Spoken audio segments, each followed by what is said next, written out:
سبيل الدموع سبيل مريح تنهدى يا صاحي كي تستريح وبث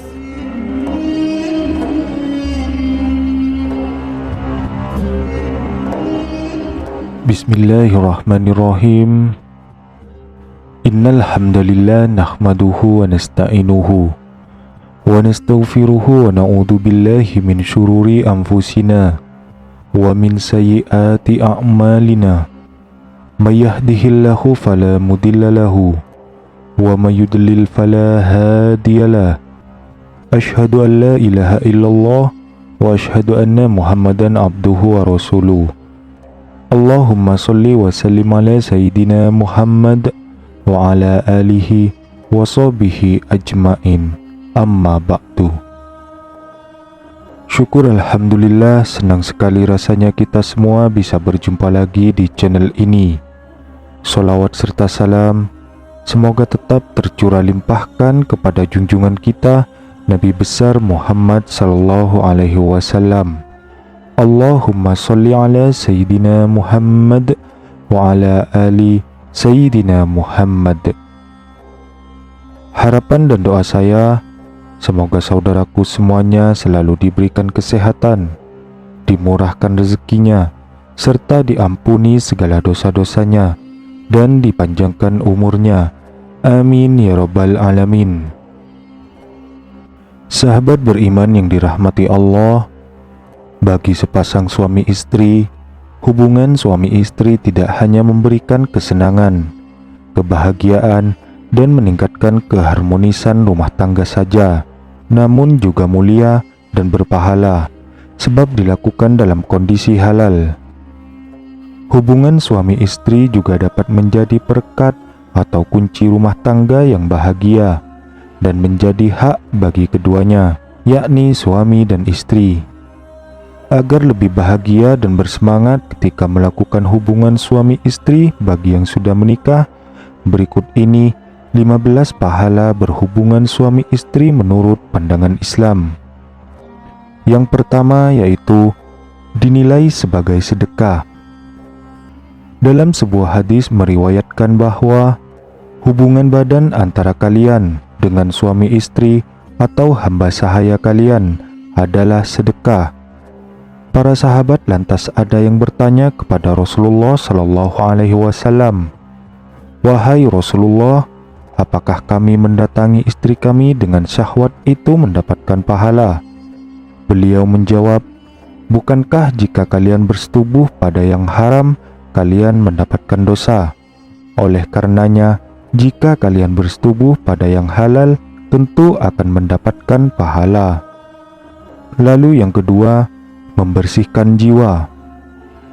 Uqail al-Hambil berkata tentang hukum suami tidak memberi nafkah batin pada istri.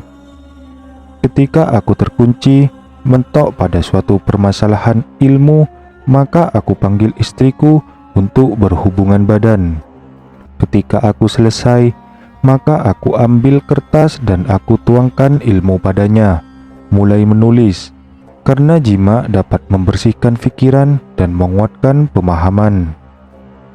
Kemudian yang ketiga, mendapatkan pahala sepanjang melangkah dalam keseharian.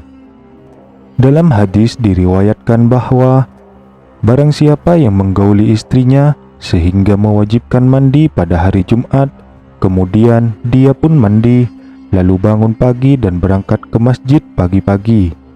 Dia berjalan dan tidak berkendara, kemudian duduk dekat imam dan mendengarkan khutbah dengan seksama tanpa sendau gurau. Niscaya ia mendapat pahala amal dari setiap langkahnya selama setahun. Balasan puasa dan solat malam harinya. Hadis riwayat Tirmidzi, An-Nasai, Ibnu Majah dan Ahmad. Kemudian yang keempat, memenuhi hak suami istri. Dari Husain bin Mihsan bahwasanya saudara perempuan dari bapaknya, yaitu bibinya, pernah mendatangi Rasulullah Shallallahu Alaihi Wasallam karena ada suatu keperluan. Setelah menyelesaikan keperluannya tersebut, Nabi Muhammad Shallallahu Alaihi Wasallam bertanya kepadanya, "Apakah engkau telah bersuami?" Ia menjawab, "Sudah." Beliau bertanya lagi, "Bagaimana sikapmu kepada suamimu?"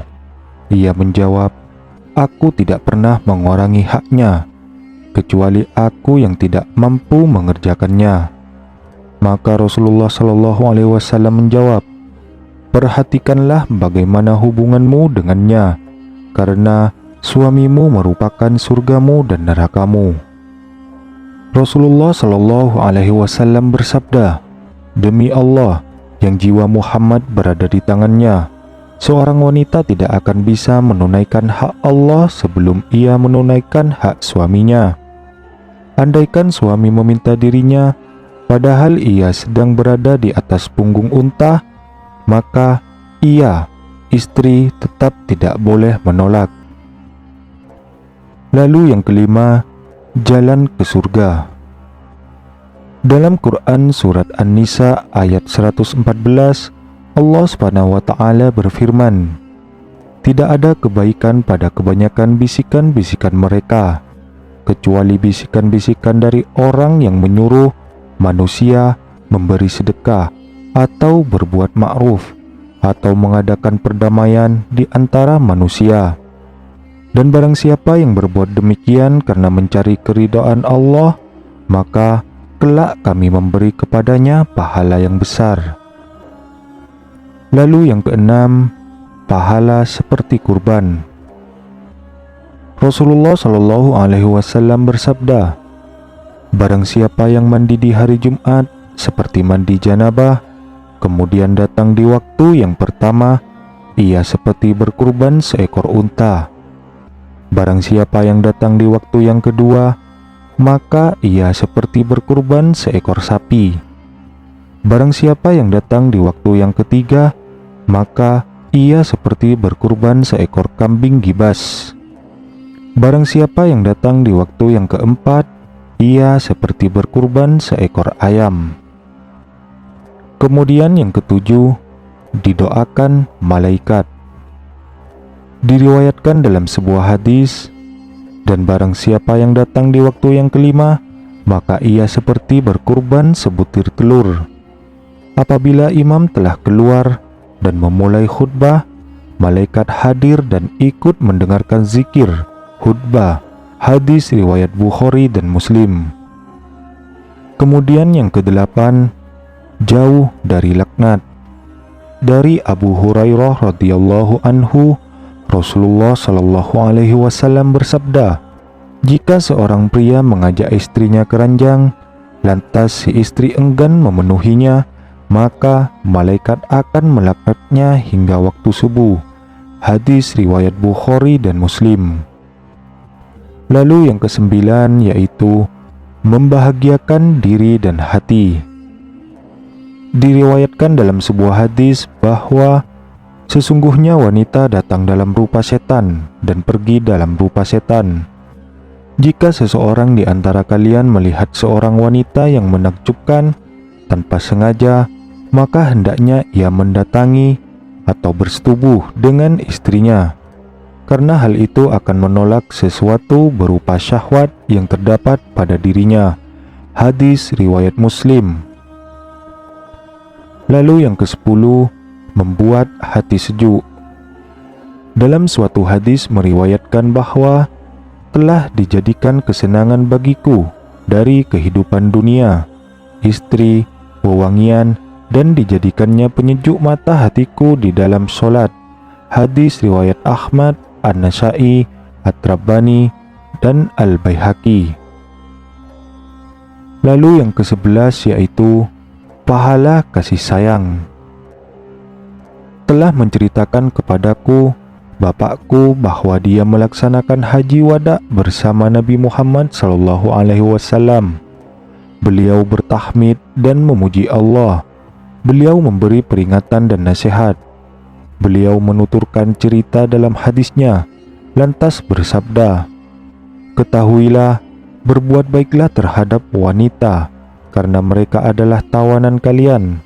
Kalian tidak berhak atas mereka lebih dari itu, kecuali jika mereka melakukan perbuatan keji yang nyata.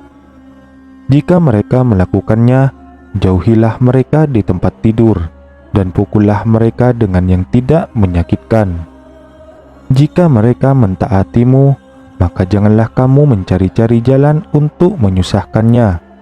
Ketahuilah, kalian memiliki hak atas istri kalian, ialah tidak boleh memasukkan orang yang kalian benci ke tempat tidur kalian. Tidak boleh memasukkan seseorang yang kalian benci ke dalam rumah kalian. Ketahuilah, hak istri atas kalian ialah kalian berbuat baik kepada mereka dalam memberikan pakaian dan makanan kepada mereka. Hadis riwayat At-Tirmidzi.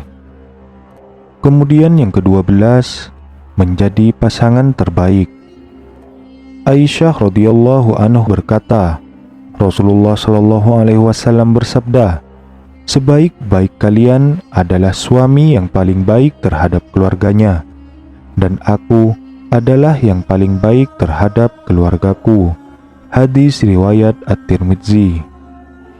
Lalu yang ke-13 yaitu pahala mengalir sepanjang waktu. Pahala akan terus mengalir bagi suami yang berhubungan badan, sebab hubungan badan memberikan kebahagiaan. Selain itu, dari kebahagiaan yang diberikan tersebut akan membuat pahala terus mengalir untuk keduanya, sehingga kasih sayang antara sesama selalu meningkat dan jauh dari permasalahan rumah tangga. Lalu yang ke-14, mencegah keburukan. Dengan melakukan hubungan suami istri, tentu akan menjauhkan dari keburukan, yaitu menjauhkan dari maksiat, baik itu zina mata, zina hati, dan sebagainya. Hal itu dikarenakan apa yang diinginkan telah dipenuhi oleh pasangan atau suami dan istrinya, sehingga ia tidak butuh hal lain dari luar untuk bahagia. Cukup dengan istri ataupun suaminya saja. Kemudian yang ke-15, jauh dari maksiat. Dihalalkan bagi kamu pada malam hari bulan puasa bercampur dengan istri-istri kamu. Mereka adalah pakaian bagimu, dan kamu pun adalah pakaian bagi mereka. Allah mengetahui bahwasanya kamu tidak dapat menahan nafsumu. Karena itu, Allah mengampuni kamu dan memberi maaf kepadamu. Maka sekarang, campurilah mereka dan ikutilah apa yang telah ditetapkan Allah untukmu. Dan makan minumlah hingga terang bagimu benang putih dan benang hitam, yaitu fajar. Kemudian sempurnakanlah puasa itu sampai datang malam. Tetapi janganlah kamu campuri mereka itu sedang kamu beriktikaf dalam masjid. Itulah larangan Allah, maka janganlah kamu mendekatinya. Demikianlah Allah menerangkan ayat-ayatnya kepada manusia, supaya mereka bertakwa. Quran Surat Al-Baqarah ayat 187.